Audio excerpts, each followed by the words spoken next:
JP News.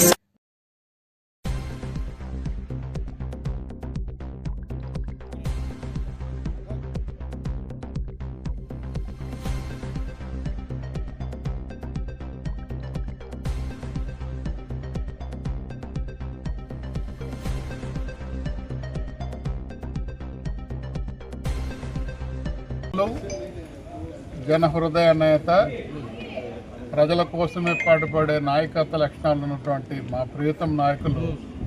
మరి ఈరోజు రాష్ట్ర వ్యాప్తంగా జరుగుతున్నటువంటి దురాఘాతాన్ని ఎండగడుతూ మరి ఏ రకంగా మా అధ్యక్షులు ప్రభుత్వ పరంగా ఉండాలి, ప్రైవేట్ కాలేజీలని ఏ ఉద్దేశంతో అయితే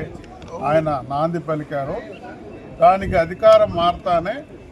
విరుద్ధంగా తిరోధకాలిస్తూ 10 కాలేజీలని ప్రైవేట్ పరం చేయడానికి సన్నిహితమైనటువంటి గవర్నమెంట్ నేర్పిస్తూ ఆయన ఈరోజు ప్రజల్లోకి ముందుకెళ్ళడం జరిగింది. ప్రజల్లో మా స్వచ్ఛందంగా దీని మీద తీర్పు అడగడం జరిగింది. ఈరోజు ఇంచుమించు ప్రతి ఇక్కడి నుంచి కూడా తీసుకున్నప్పుడు టోటల్గా అందరూ వాలంటరీగా మరి సంతకాల సేకరణ చేస్తూ కృతజ్ఞతగా ప్రభుత్వ పరంగానే ఉండాలి తప్ప వేరే ఆలోచన ఉండకూడదు,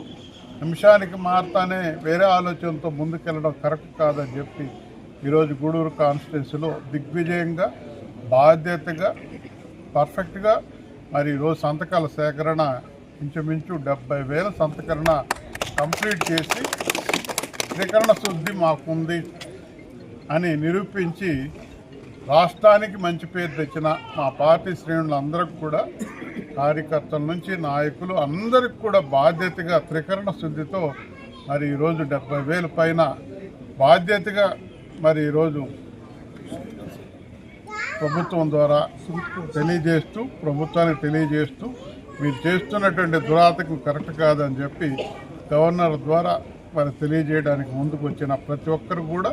పేరు పేరున కృతజ్ఞతలు తెలియజేసుకుంటూ ఇదే వాతావరణంలో ప్రతి విషయం కూడా గవర్నమెంట్ ప్రజా వ్యతిరేకమైన ఆలోచనలు పెట్టుకుంటే ఈ విధమైనటువంటి పోరాటంతో ముందుకెళ్తామని ఈరోజు ఈ పిలుపు మేరకు అందుబాటులో ఉన్న మరి ప్రతి కార్యకర్త, నాయకులు అందరూ కూడా బాధ్యత కలిగిన ప్రతి ఒక్కరు, మహిళలు కావచ్చు, మా యువత కావచ్చు, మరి బాధ్యత కలిగిన అందరికి కూడా సభముఖంగా ఈ సందర్భంగా ప్రత్యేకమైన ధన్యవాదాలు, నమస్కారాలు తెలియజేసుకుంటూ ఇది దిగ్విజయంగా జరిగినందుకు ఈ కార్యక్రమం ప్రతి ఒక్క పార్టీలో ఉన్నటువంటి ప్రతి బాధ్యత తీసుకున్నటువంటి పౌరులందరికీ కూడా, మా నాయకులందరికీ కూడా మరి సంతోషంగా వాళ్ళ కృతజ్ఞతలు తెలియజేసుకుంటూ విరమించుకుంటున్నాం.